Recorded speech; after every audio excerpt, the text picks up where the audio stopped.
Þetta partur af DSL áfanga og hér ætlum við að skoða þetta dæmi hér og leysa það með Mesh Current Method, Moskva straumsaðferðinni.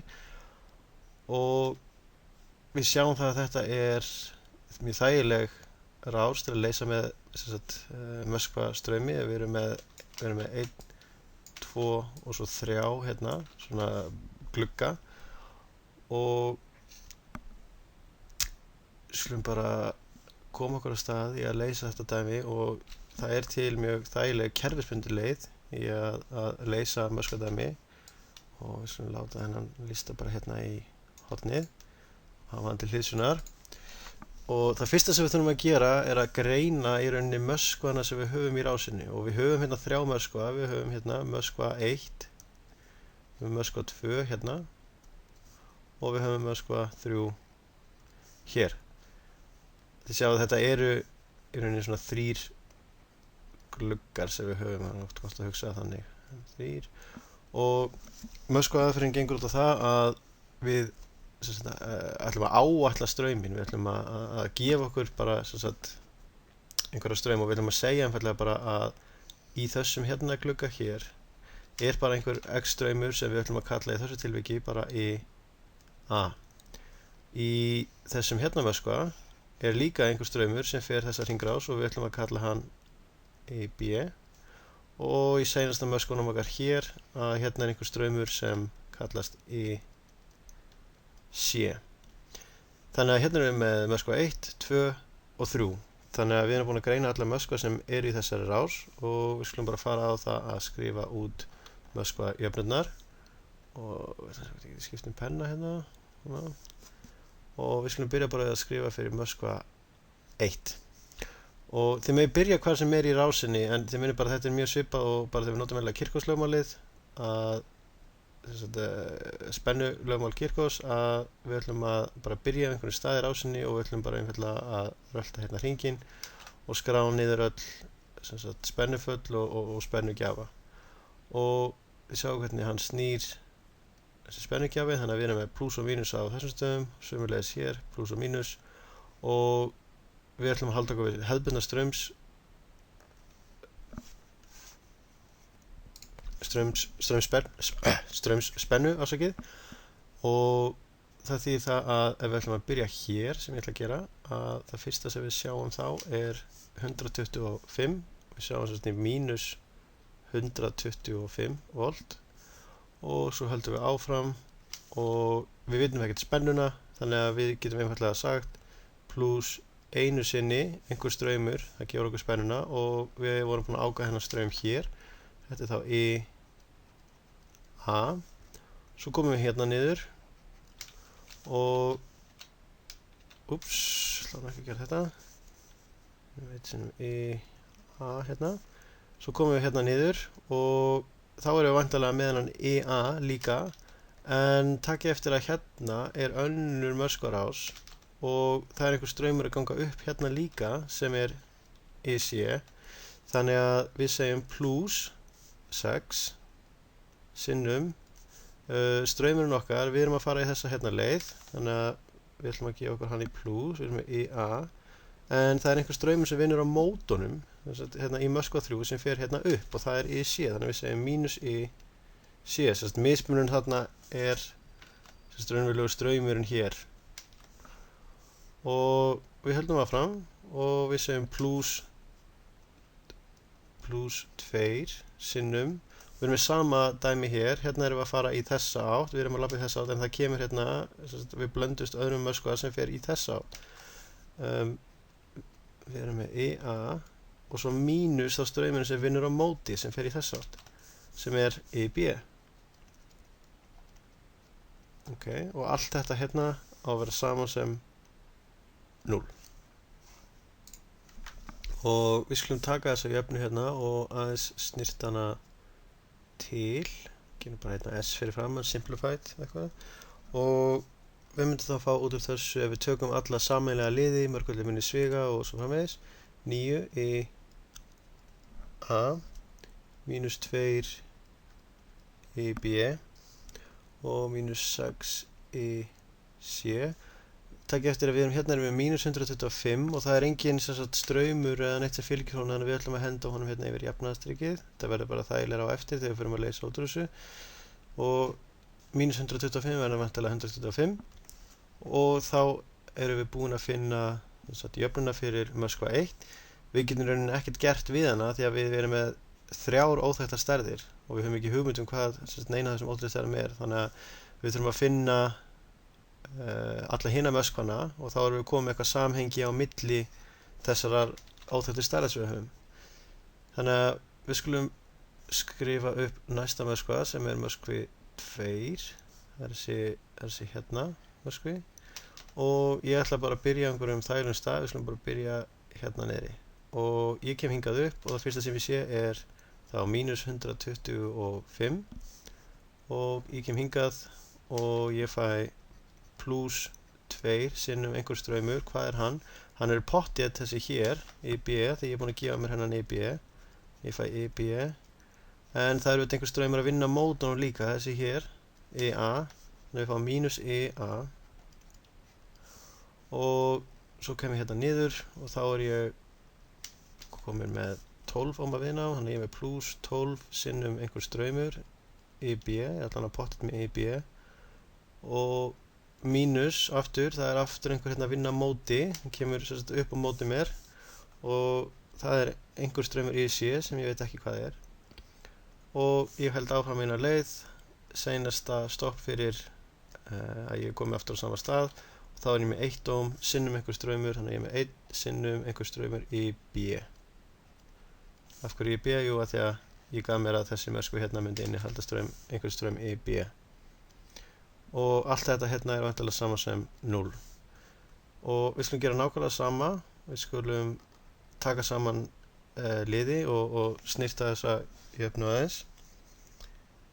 Og við myndum þá fá mínus 2 EA plus 15 EB og mínus 12 EC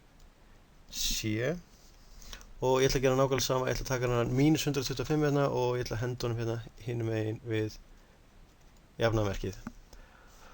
Ok, við erum komið með 2 jöfnur, við erum komið fyrir þennan hérna Moskva og við erum komið fyrir þennan hérna Moskva, en það ennþá ekki nóg til að leysa þetta hérna þægilega. Við skulum henda Moskva 3 hérna upp og þá erum við komið með 3 Moskva og við erum með 3 óþekktar stærðir, þannig að við ættum að geta auðveldlega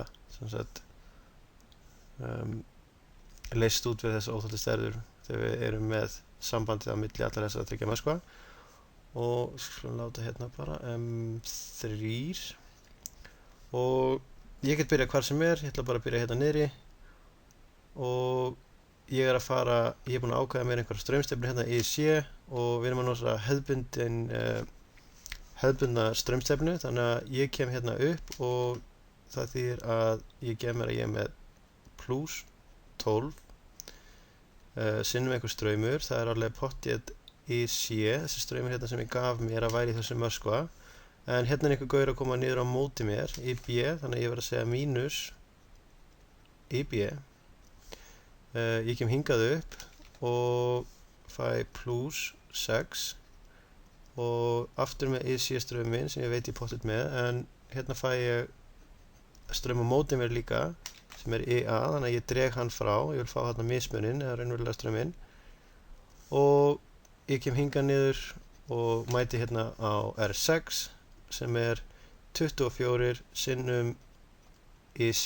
Ég bara með EC, hérna engin annar straumur að koma á móti mér og hérna ég ekki með neitt spennugjafa eða neitt annars sem getur gefið einhvern konstant, þannig að ég segi einfallega að þetta sé sama sem 0. Og við skulum gera nákvæmlega sama með þessa jöfnu hér, við skulum snirta þetta aðeins til og látum hérna lítið S hérna fyrir framan, simplified. Og út úr þessu hér þá myndum við fá mínus 6 EA mínus 12 EB plus 42 EC og allt þetta hérna á að vera sama sem 0. Ok, og þegar við erum komin á þennan punkt hér, hérna erum við komið 3 jöfnur og þá í rauninni sem sagt rása greiningar hlutunum eiginlega lokið og núna þurfum við reynum bara að taka þessar 3 jöfnur, skiptum lit, taka þá allar einföldu jöfnur okkar sem þessi hér og þessi hér og nota sem sagt, þessar jöfnur hér til að leysa út fyrir alla þessa óþekktu sem ég á og þið hafið eiginlega bara nokkuð mikið frelsi til að hvernig þið viljið leysa það. Þið getið notað flestar Casio-reiknivélarnar eða Texas-vélarnar, þær hafa sem sagt, innbyggðar aðgerðir til að leysa út leysa út svona óþekktar jöfnur. Þú veist komið svona margar jöfnur. Þú getur notað MATLAB eða þú getur gert þetta með hendi með fylkiaðferð eða það skiptir engu máli. Þannig að bara svo lengi sem þetta verður væntanlega leyst út en það sem ég persónulega nota sjálfur ég nota hendur sem ég vil bara upp í fylkireikning og nota þá bara MATLAB eða Texas-vélina mína eða eitthvað álíka og það þess vegna sem ég sem sagt, þegar ég að snirta jöfnurnar ég læt þetta upp í þessari röð hér, ég læt hérna A alltaf fyrst, kemur A alltaf fyrst, svo kemur B og svo kemur C hérna seinasta alltaf og það bara að því það þægilega að henda þessu upp í fylki þegar og maður búinn að sortera þetta hvað kemur fyrst en ef við leysum út af þessu hér og enn og aftur ég ítreka þið megir í rauninni ráða alveg hvernig þið leysið út úr þessum jöfnum bara svo lengi sem þið leysið einhvern veginn út úr þessu þið megir nota reiknivél eða MATLAB eða fylkireikning eða hvað sem þið viljið ég ætla nú að láta hérna lítið hak hérna við erum búin að skrifa út allar Möskva-jöfnurnar og ég hendi þessu bara inn í MATLAB og ég ætla bara að henda hérna út þannig að ég fæ að EA það 23,75 ampere EB einfaldlega 18,42 ampere og EC 8,65 ampere og þið sjáu þetta mjög hár straumur alls staðar en það alveg skiljanlegt því að hérna erum við með 225 volta spennugjafa og við erum með rosalega lítil viðnám þannig að þetta fullkomlega eðlilegt en nú ætlum við að fara að skoða hérna ef við höldum okkur við kerfisbundnu aðferðina hérna sem við tölum áðan að við erum komin í lið 3 og leysa út fyrir óþekktu breytnar og við getum látið lítið checkmarki með það en það sem við þurfum að skoða núna að reikna út raunverulega strauma og sko mesh current aðferðin gengur út á það að við áætlum einhverjar strauma og straumstefnur við áætlum okkur kannski ekki stærðirnar á straumunum en við áætlum okkur það að til dæmis hérna í þessum hérna glugga erum við með einhvern straum í A í þessum hérna glugga erum við með einhvern straum í B og í þessum hérna gæja hér erum við þá með einhvern straum í C og sem ganga í rauninni bara hringinn í kringum þessum litlu lykkjum eða þessum möskvum og ef við vitum það núna til dæmis að ég ætla að það skipta lit aftur bara hérna einhvern bláan eða eitthvað að